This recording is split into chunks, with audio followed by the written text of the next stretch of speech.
우리 할렐루야 찬양대 은혜로운 찬양 감사합니다. 여호와는 나의 빛이요 나의 구원이시라. 그 멜로디가 귀에 참 잘 들어오는데 어떻게 누가 작곡했는지는 잘 모르겠어요. 성도님들도 좀 오늘은 좀 이렇게 뭐라 될까요? 우리의 영혼과 우리의 육이 좀 즐거워지는 그런 찬양이 아니었나 싶습니다. 다시 한번 우리 축복의 박수를 보내드릴까요? 우리 할렐루야 찬양대. 이 더운 여름에 참 많이 수고하시고 애쓰시는데 보통 찬양 끝나고 이렇게 박수를 치면은 어떻게 화답을 할까요? 이 노래하시는 분들은 앵콜을 하시죠? 앵콜. 우리 한박교회에서 앵콜 들어온 적 있으세요? 없어요? 한 번도? 그럼 역사적으로 어차피 오후 예배도 성경 퀴즈 대회인데 편안하시게 어떻게 앵콜을 한번 다음 교회 나중에 정말로 앵콜 한번 우리 받아주셨으면 우리 하나님도 찬양 좋아하시니까 여호와를 찬양하라. 하나님도 찬양을 좋아하시니까 나중에 정말 우리 뜨거운 박수를 통해서 앵콜을 울려 퍼지는 정말 우리 찬양대 성가대가 앵콜을 받는다는 것은 한 번도 없을 거예요. 아마 제가 경험해 보지도 못했고 들어보지도 못했어요. 예배 시간에 성가대가 앵콜을 한다. 못 들어봤어요. 우리 한박교회 있을 줄 믿고요. 그 앵콜을 하기 위해서는 우리가 박수를 쳐야 되는데 성도님들 세상의 박수는 대부분 평가입니다. 대부분이 그래요. 대부분 다는 아니지만 대부분 평가의 박수가 울려 퍼져요. 그러나 교회에서 하는 박수는 평가가 아닙니다. 절대로 성도님들 오해하시면 안 됩니다. 우리는 평가가 아닙니다. 우리는 평가가 아니라 우리가 치는 박수는 축복이고 격려고 응원인 줄 믿으시기를 바랍니다. 아멘. 그래서 우리는 평가의 박수를 안 치고 어떻게 해요? 잘했다 못했다 이게 아니라 늘 우리가 치는 박수는 뜨겁고 힘차고 길고 막 퇴장할 때까지 치는 거예요. 우리는 그렇죠? 그렇게 인식을 해주시기를 바랍니다. 우리 청소년부 아이들도 왔는데 지난주에도 같이 오셨죠. 지난주에도 같이 예배드렸는데 또 오늘도 맥주감사주일이라고 연합예배로 같이 드립니다. 청소년부끼리만 예배드리면 재밌을 텐데 어른들하고 이렇게 얼마나 힘들겠어요.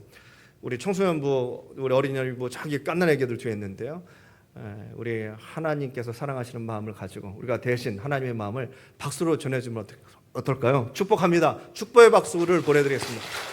축복의 박수를 보내드려요. 축복합니다. 축복합니다. 우리 청소년들, 우리 어린이부들, 청년부들 정말 축복합니다. 박수를 먹고 자라시기를 바랍니다.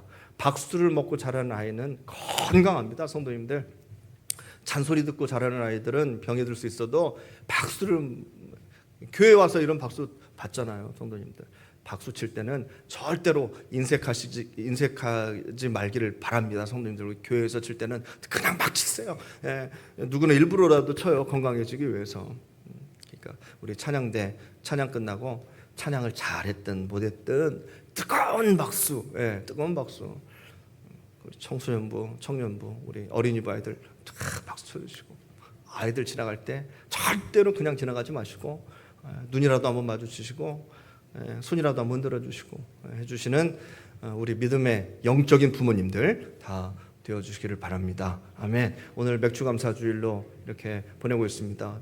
우리 연합예배로 드리는데 또 일부 예배 드렸어요. 일부 예배 혹시 오셨다 그냥 돌아가시는 분들 계실까 하여 일부 예배 드렸는데 성도님들, 일부 예배 성도님들이 오늘 많이 오셨을까요? 적게 오셨을까요?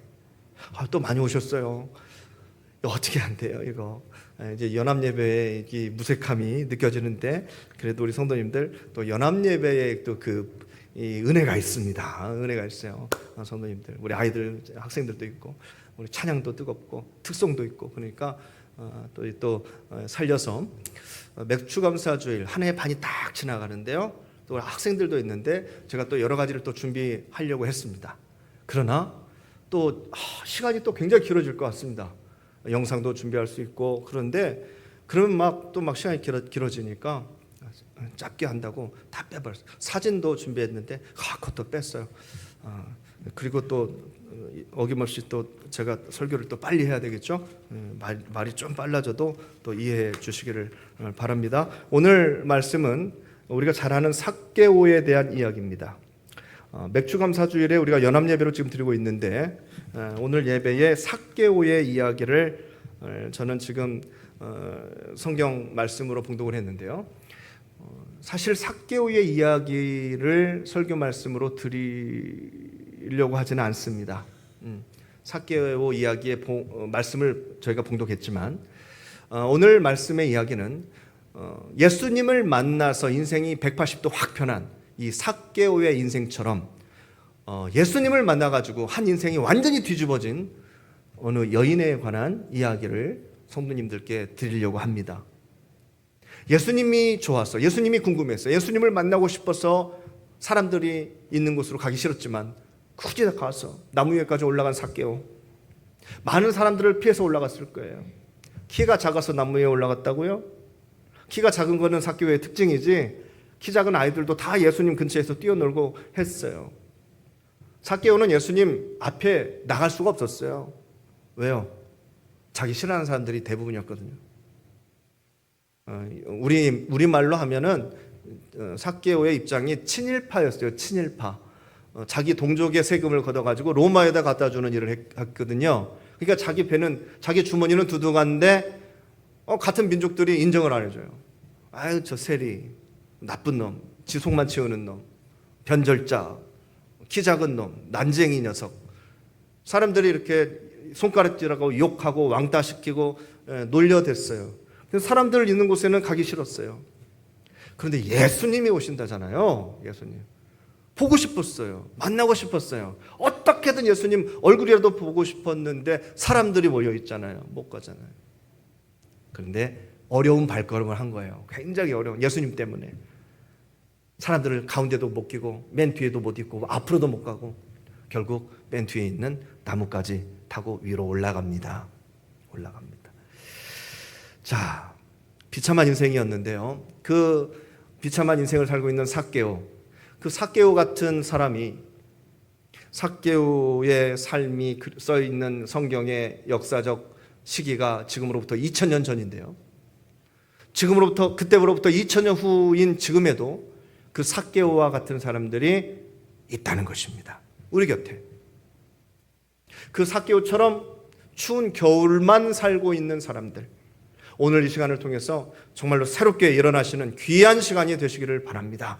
오늘 그 겨울을 혹시 살고 계시는 우리 성도님들 계시다면 물질 때문에, 사람 때문에, 육신 때문에, 질병 때문에, 여러 가지 삶의 난관들 때문에 추운 겨울을 살고 계시다면 성도님들, 예수 그리스도의 말씀으로, 십자가의 은혜로, 누군가의 찬양으로 성도님들 그 마음이 다시 뜨겁게 일어날 수 있는 시간 됐으면 좋겠어요. 제가 신학교에서 공부할 때 여러 좋은 스승님들이 계셨는데 그 중에 한 분 정태기 교수님이라고 계십니다. 은퇴하셨는데요. 제가 학교 다닐 때 정말 많은 영향을 주신 분이십니다. 상담을 가르쳐 주셨습니다. 이분도 사실 어렸을 때 굉장히 몸이 연약하고 키도 작고 정말로 내성적이에요. 정말로 내성적. 신학생 때 예배는 드려야 되겠기에 수요 예배 이렇게 와가지고 저쪽 뒤에 앉아가지고 예배 드리는데 교수님이 딱 알아보고 기도를 시켰대요. 기도를 시켰는데 이 교수님이 어떻게 했냐면 찬양 끝나기 전에 살짝 숙여가지고 아무도 모르게 다시 나가신 분이에요. 예, 나와서 기도할 자신이 없어가지고 신학생이 말이죠. 그 정도 내성적인 분이신데 이제 미국으로 유학 가시고 거기서 공부하고 정말 유명하신 상담 목사님들 만나고 헨리 나우엔이라는 정말 유명한 이런 상담 좀 목사님 만나고 뭐 그래서 인생이 완전히 바뀌셨는데요. 지금은 막 카랑카랑합니다. 카랑카랑하셔. 거짓말처럼 사람이 바뀌었는데 이분이 어렸을 때 이야기를 많이 들려주셨어요. 수업 시간마다. 오늘 그 중에 하나의 이야기를 우리 성도님들과 나누려고 합니다. 이미 뭐 들어서 알고 계신 분도 계시겠지만 모른 척하고 들어주세요. 우리 교수님은 저기 서해바다 신안군 목포 옆에 있는 여러 가지 섬들이 많은데요. 그 수십 개 섬들 중에 하나, 바로 오늘 증도라는 섬의 이야기를 드릴 건데요. 그 섬에는 당시 학교도 없었고 대부분의 섬들에서는 없었어요. 교회도 없었고 미신을 믿으면 미신을 믿었지 뭐 교회가 들어왔겠습니까? 그리고 사람들도 그렇게 많지도 않았습니다. 우리 교수님이 사셨던 섬은 윗섬, 아랫섬 이렇게 나누어진 섬입니다. 윗섬은 정씨 거, 밑에 섬은 문씨 거. 정씨 가문, 문씨 가문이 대다수로 살고 있는 그런 작은 섬이었습니다. 그런데 위에 있는 정씨 집안 섬이 좀 부자였어요. 천석군, 이천석군 해가지고 막 거기는 이제 농사져 가지고 먹고 살만한 섬이었어요. 부자들이 많았어요. 그런데 아랫섬을 차지하고 있는 문씨 집안에서 딸이 있었는데요. 그 딸을 시집 보내야 됐어요. 어디에다 시집을 보내야 될까 고민하던 차에 윗섬으로 시집 보내자 정씨 집안에 시집을 보낸 겁니다. 그런데 이 딸이 정씨 집안으로 윗섬으로 시집을 왔는데요. 애를 못 낳아요. 10년이 지나는 동안 애를 못 낳습니다. 10년 동안 아이를 못 갖게 되자 심각한 상황에 이르렀습니다. 옛날에는 여자가 시집 와서 아기 못 낳으면 어떻게 됩니까? 소방 맞습니다. 소방 맞아요. 10년이 다 된 어느 날 시어머니께서 며느라이 부릅니다. 키도 조그맣고 일반적으로 볼 때 얼굴이 조금 못생긴 이 며느리가 이제 시어머니 앞에 불려다가 이제 앉아 있습니다. 시어머니 하시는 말, 친정이가 쉬어라. 친정이가 쉬어라. 자, 이 말은 이제 이 집에서 나가라는 이야기입니다. 시집 와서 10년 지났는데 애 못 낳는다고 쫓겨나게 생겼어요. 보따리 하나 딱 챙겨주고 노잣돈하고 그리고 돛담배 하나 사서 사공 붙여가지고 이제 보냅니다. 키도 작고 얼굴도 별로 못생긴 이 며느리 10년 동안 아이를 갖지 못해가지고 쫓겨납니다. 그런데 이 여인은 정씨 집안에 시집 와가지고 10년 동안 살면서 얼마나 가슴에 한이 맺혔는지 아기를 갖지 못하는 서름에 거기다 남편으로 받는 학대에 주위 사람들로 받는 여러 가지 안 좋은 눈초리, 무시당함. 이미 이 여인의 마음에는 10년의 한이 맺혀 있습니다. 이 여인이 그 배를 타고 친정으로 돌아가야 되는데 친정으로 돌아가지 않고 사공에게 이렇게 얘기합니다. 나를 친정으로 데리고 가지 마시고요. 나를 육지에다 내려놔 주세요. 나를 육지에다 내려놔 주세요. 하면서 이 사공에게 돈을 주니까 사공이 이 여인을 육지에다 내려놓습니다. 육지에다 내려놓고 가버렸습니다. 자, 육지에서 이 여인은 이제 마차를 타고 다른 여러 가지 교통편을 타고 서울까지 갑니다. 왜 서울로 갔을까요? 죽으려고 갔습니다. 죽으려고 서울로 갔습니다. 그 밑에서. 죽어도 서울에 가서 죽어야지. 고향에 가서 죽게 되면 부모님 얼굴 볼 낯도 없고 자기네 가문 어떻게 되겠어요? 친정에 누가 될 것 같아가지고 서울 가서 죽어야지. 서울로 올라갔습니다. 또 왜 하필이면 서울까지 갔냐면 서울에서는 큰 뭐가 있어요? 안 가보셔서 모르시죠? 저는 서울에 가봤죠. 서울에는 큰 강이 있습니다. 그걸 한강이라고 합니다. 성도님들. 한강이 있는데요. 그 한강에는 큰 다리가 놓여 있더라. 그 한강에 가서 빠져 죽으면 아무도 모르더라. 천리 바뀌니까 고향하고는 천리 바뀌니까 거기 가서 빠져 죽어야지 하고 서울로 올라간 겁니다. 그런데 낮에는 죽을 수 없으니까 자, 밤에 죽으려고 보따리를 하나 딱 들고 그 밤에 용산 그 다리를 향해서 걸어갑니다. 제2 한강교를 향해서 이제 가는 거예요. 그 밤에 한 걸음 한 걸음 내딛고 있는데 그런데 이게 웬일인지 옆에 큰 집이 하나 보이는데 불빛이 새어나오고요. 거기에서 무슨 소리가 들려요.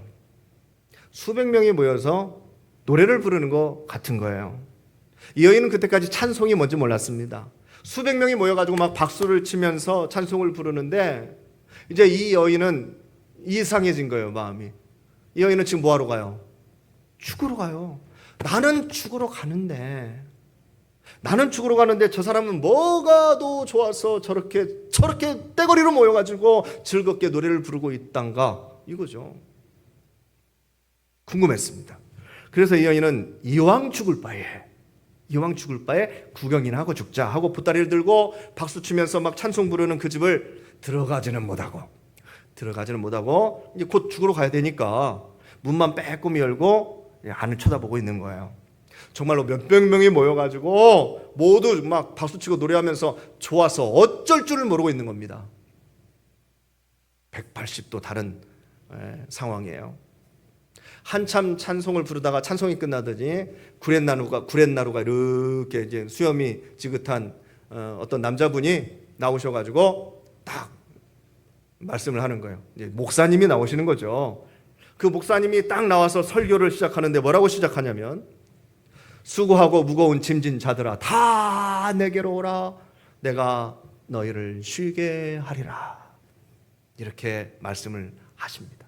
그리고 바로 그 이어서 하시는 말씀이 뭐냐면, 가슴에 한이 맺힌 사람들아 다 내게로 오라, 내가 너희의 한을 풀어주리라. 그리고 곧바로 시어머니에게 한이 맺힌 며느리들아 다 내게로 오라, 내가 그 한을 풀어주리라. 예수님께서 그렇게 말씀을 하셨다고 하면서 설교를 쫙 하시는 거예요. 이 여인이 가만히 들어보니까 모두가 다 자기한테 하는 소리예요. 전부가 다. 어쩌면 자기 마음을 그렇게 쏙 빼서 얘기를 하시는지 그냥 놀라버리는 겁니다. 저기 문 뒤에서. 죽으러 가다가 잠깐 들린 건데 궁금해서 하나에서 열까지 다 자기 얘기만 이분이 하고 있으니까 궁금한 거예요. 들어가지도 못하고 나가지도 못하고 그 저기 밖에 중간에서 그냥 그러고 있다가 이야기만 살짝 듣고 있는 거예요. 누구 한 맺힌 사람 예수님 만나가지고 변하고, 이런 사람 저런 사람 예수님 만나서 변화되고 문제가 해결되고, 오늘 삭개오처럼 그런 삭개오가 예수님 만난 이야기도 하는 겁니다. 이런 얘기를 쫙 듣다 보니까 궁금한 게 생겼어요. 예수가 누군디? 이거죠. 도대체 예수가 누군데? 10년 동안 얘기 못 나가지고 쫓겨나가가지고 이제 서울까지 와서 죽으려고 하는 이 사람 같은, 나 같은 사람의 한도 풀어준다나 궁금증이 생기는 거예요. 누군디? 예수가 누군디? 그러면서 얘기를 듣고 끝까지 그 설교를 들었습니다. 나중에는 너무도 자기 속 얘기를 막 하니까 알지도 못하는 분이 듣다가 보따리에 얼굴을 파묻고 통곡하며 울기 시작합니다. 거의 막 쓰러지다시피 막 거기에다가 막 울어 제끼니까 막 설교가 끝난지도 몰랐어요. 예배가 끝난지도 몰랐어요. 엉엉 울면서 있는 거예요. 저 문 밖에서 사람들 나가고 장로님들 나가고, 그리고 목사님이 딱 나갑니다. 그 목사님이 딱 나가는데 그 여인의 울음소리가 귀에 들리는 것이죠. 성도님들, 울음소리가 다 똑같은 게 아닙니다. 한 맺힌 사람의 울음, 피 맺힌 사람의 울음소리는 다른 거예요. 다른 사람들은 다 지나가는데 그 목사님은 그 울음소리가 들린 거죠. 그 목사님이 옛날에 그 유명한 성결교의 부흥 강사 이성봉 목사님이십니다. 아시는 분은 아실 거예요. 그 이성봉 목사님이 그 울음소리를 딱 들어보니까 보통 울음소리가 아니거든요. 이 여인을 부릅니다. 이 여인을 불러요. 오늘 나무 위에 올라간 삭개오를 예수님께서 내려오라고 부르신 것처럼 이 여인을 부릅니다. 이 여인을 아는 사람이 있냐? 아무도 몰라요. 이 여인을 아는 사람이 한 명도 없는 거예요. 목회실로 불러요. 목회실로 불러다가 이 여인의 사정을 다 듣게 됩니다. 자, 이 목사님이 이 여인을 아현동으로 불려가지고 한글 교육을 시킵니다. 그리고 성경 공부를 시킵니다. 부흥회 때마다 데리고 다닙니다. 그렇게 해서 이 여인이 예수님을 만나게 되는 것이죠. 한 맺히고 피 맺힌 사람이 예수님을 만나면 엄청난 변화가 생깁니다. 이 여인이 그랬어요. 4년을 그렇게 목사님 따라다니고 성경 공부하고 신학을 공부했더니 완전히 다른 사람으로 변했어요. 4년이 흐르고 이 여자가 자기가 그때 4년 전에 가지고 왔던 그 보따리 다시 딱 챙겨가지고 다시 고향으로 돌아갑니다. 내려가는데 어디로 가냐면은 자기 친정집으로 가지 않습니다. 자기를 소박시킨 정신의 가문으로 들어갑니다. 시아버지가 계시는 그 집으로 당당히 개선 장군처럼 들어갑니다. 들어가서 시아버지에게 딱 절을 올리고 제일 먼저 하는 얘기가 아버님, 저 예수님 만났어요. 저 예수님 만났네요. 예수님 만나니까 이렇게 됩디다. 하면서 1시간 동안 시아버지 옆에서 열변을 토하는데 시아버지가 긴 담뱃대에 담배를 뻐끔뻐끔 피시면서 이렇게 저렇게 담뱃대를 돌리다가 저는 어떻게 돌리는지는 모르겠어요. 안 봐가지고. 근데 돌리다가 1시간 그 이야기를 딱 듣고 완전히 넘어가 버렸습니다. 시아버지가 넘어가 버렸어요. 시아버지가 하시는 말씀이 네가 믿는 예수가 그런 예수라면 나도 한번 믿어보겠다. 나도 믿어보겠다. 그래서 시아버지가 예수님을 믿게 되었습니다. 그러면서 이 여자가 신이 나가지고 남편이 보는지 안 보는지 상관없이 동네 돌아다니면서 복음을 전하게 됩니다. 놀라운 사실은요, 나이가 많은 사람이고 적은 사람이고 이 여인의 복음을 들으면 막 넘어가는 거예요. 한 많은 사람이 노래를 잘한다고 했었나요? 이 여인이 노래를 참 잘했습니다. 옛날에 그 섬에 학교가 있었어요? 뭐가 있었어요? 아무것도 없었죠? 거기서 그냥 태어나서 거기서 농사 짓고 살다가 그냥 죽는 거예요. 할 일도 없고. 동네 앞에 가가지고 이 여인이 복음을 전하는 방법이 이렇습니다. 집들이 잘 보이는 곳에 한가운데 딱 씁니다. 서가지고 먼저 노래를 부릅니다. 구성진 노래를 쫙 부르면 아이들이 신기해서 막 다가옵니다. 자, 아이들이 오면 그 다음에 누가 옵니까? 엄마들이 오죠. 그렇게 엄마들 오면 마지막 누가 옵니까? 남자들이 오는 겁니다. 그렇게 해서 사람들이 다 모아지면은 그 노래에 혼이 빠지게 될 때 이 여인은 복음을 딱 전하게 됩니다. 그래서 이 마을에 가서도 복음 전하고 사람들이 예수 믿고 저 마을에 가서도 복음 전하고 사람들이 예수 믿고 가는 곳곳마다 교회가 세워집니다. 이 여인이 나룻배를 타고 이 섬, 저 섬, 저 섬, 1000개가 넘으니까요. 섬을 돌아다니면서 복음을 전하는데요. 그러면서 의사 노릇도 하고 산파 노릇도 하고 유모 노릇도 하고 우편 배달부 노릇도 택배기사도 다 하는 거예요. 왔다 갔다 하면서. 그러면서 전도했습니다. 이 마을로 가고 저 마을로 가면서 복음을 전하는데 꼭 필요한 게 하나 있었습니다. 그게 누구냐면 심부름꾼이 필요했어요. 이 여인이 다 할 수 없으니까 심부름꾼 역할을 하는 아이들이 한두 명씩 꼭 필요했어요. 가는 동네마다. 그 아이들이 하나씩 다 있었는데요. 정해놓았는데요. 그 아이들이 지금은 다 목사님이 되셨습니다. 그 섬에서 큰 섬에서 심부름했던 아이는 지금 돌아가셨는데요. CCC 대부셨던 김준곤 목사님이셨고, 그리고 작은 섬에서 심부름하셨던 그런 아이는 중앙성결교회 이만신 목사님, 나중에 이만신 목사님이 되셨습니다. 제게 이 이야기를 해주셨던 교수님도 정태기 목사님, 정씨 가문이에요. 심부름하는 애들 중에 한 명이었습니다. 이 여인을 통해서 목사님이 몇 명이 나왔는데 이 여인을 통해서만 목사님이 67명이 나왔습니다. 섬이 뒤집어졌어요. 왜 그 목포 쪽 육지도 아니고 섬 쪽의 사람들이 똑똑한지 이제 가늠을 하십시오. 성도님들. 전라도 사람이 괜히 똑똑한 게 아니에요. 이유가 다 여기 복음에 있었어요. 성도님들. 해방되기 전에 이 섬은 이 여인에게 이미 계몽이 다 되어 있었습니다.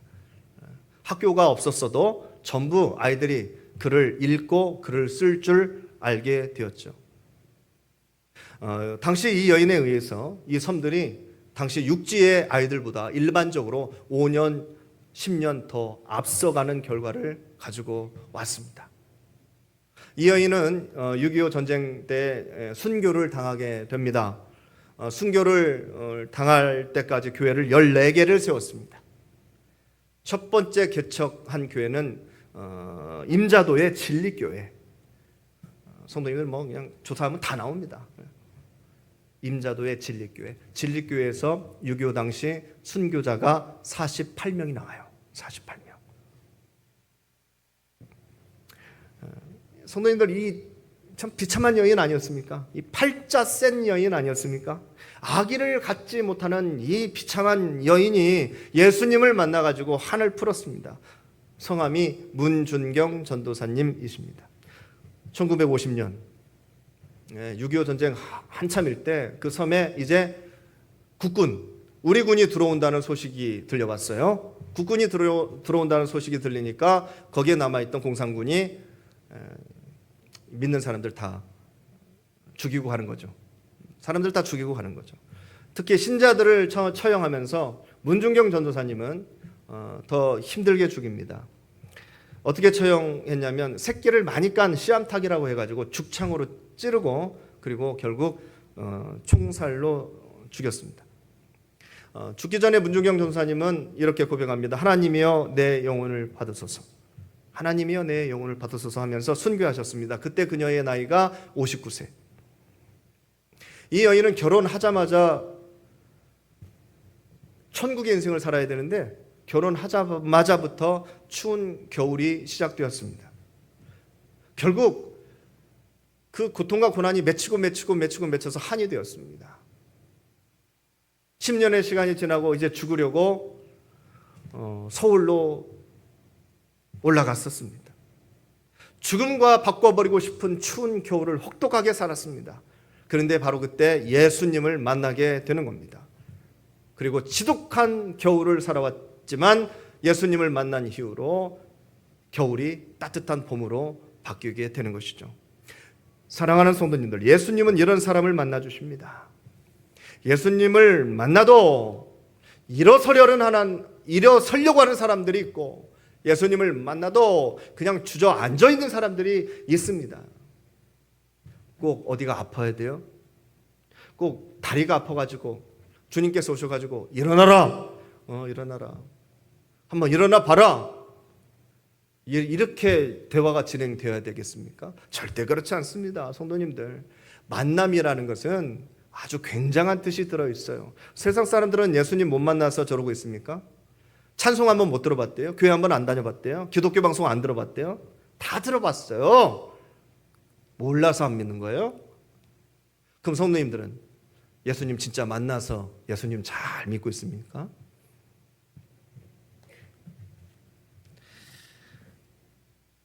예수님은요, 일어서려고 하는 사람들 만나 주십니다. 저 사람들은 아무리 복음을 들어도 일어서려는 마음이 없어요. 우리는 어떻습니까? 오늘 이 여인은요, 일어서려고 하는 여인이었어요. 죽으려고 서울 갔지만, 폭삭 주저앉으려고 서울 갔지만 일어서려고 하는 마음이 있었던 거예요. 그런 사람 예수님께서 만나주세요, 성도님들. 오늘 삭개오도 마찬가지예요. 그래서 너네 집에 유하여야 되겠다. 일어설 것 같으니까. 그래서 예수님이 뭐 시간이 남아도입니까? 그 집에서 오늘 하룻밤 자야 되겠다. 그래서 우리 큰딸 이름이 유하예요.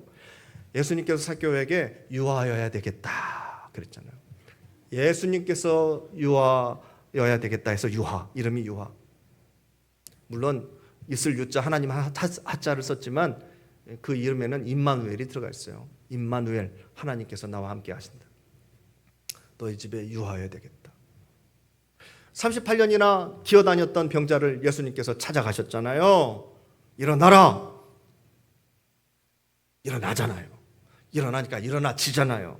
귀신 들린 딸, 이방 여자에게 주님께서는 그 딸의 병을 고쳐주십니다. 고래고래 소리를 질렀어요.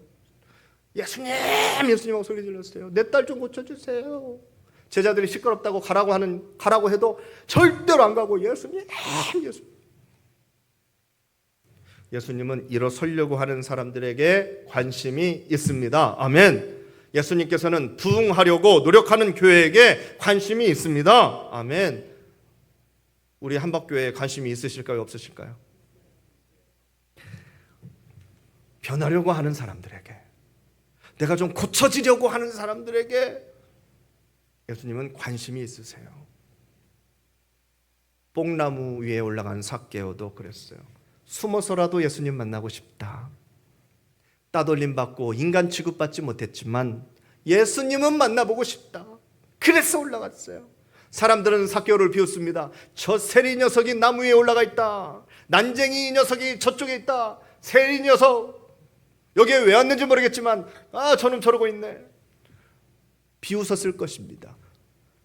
삭개오 도망치고 싶었겠죠. 내려가지도 못하고 올라가지도 못하고 숨지도 못하고 곤욕스러워하고 있었을 바로 그때 예수님께서 삭개오야 내려와라. 다른 사람들 다 들으라고. 오늘 나는 너의 집에 자야 되겠다. 너와 오늘 하룻밤을 같이 보내야 되겠다. 다른 사람들 다 들으라고 말이죠. 주님께서 그렇게 부르십니다. 삭개오 집에 가십니다. 삭개오의 집에 누구나 놀러나 가겠습니까? 페인트나 던지고 똥이나 던지고 하겠지. 누가 삭개오의 집에 들어가겠습니까? 그런데 예수님은 찾아가십니다. 일어나라, 함께 가자 하십니다. 그러니까 삭개오가 변하잖아요. 예수님께서 삭개오가 그렇게 듣고 싶어하는 이야기를 합니다. 축복해 줄게. 아니요. 은행 잔고 불려줄게. 아니요. 오래 살게 해줄게. 아니에요. 병 낫게 해줄게. 그것도 아니에요. 삭개오가 듣고 싶었던 얘기를 예수님께서 알고 해주세요. 너도 아브라함의 자손이다. 무슨 말이에요? 너 일본 사람 아니야. 너 변절자 아니야. 너도 우리의 친구다. 너도 우리의 가족이다. 너 더 이상 왕따 아니야. 예수님께서 그렇게 공인해 주십니다. 너도 이제 추운 겨울 생활 접어라. 너도 구원의 자손이다. 구원이 이 집에 임하였다. 주님께서 선포하십니다. 삭개오는 얼마나 행복했을까요? 상상이 가십니까? 사랑하는 성도님들, 예수님께서 내 삶에, 우리의 삶에 들어오시면 우리도 그렇게 됩니다. 일어나게 됩니다. 새로운 세상을 살게 돼요. 이것이 복음의 힘입니다. 복음의 힘이에요. 주저앉을 수밖에 없었던 내 삶의 무게를 주님께서는 십자가를 통해서 져주시고 우리 일어나게 하십니다. 십자가는 내가 짓게. 너는 일어나. 우리는 그 말씀 믿고 일어나기만 하면 됩니다. 사랑하는 성도님들, 우리 모두 주님 보고 일어나는 믿음의 자녀들이 다 되시기를 바랍니다. 우리 주님께서 함께 하실 줄 믿습니다. 아멘. 기도하겠습니다.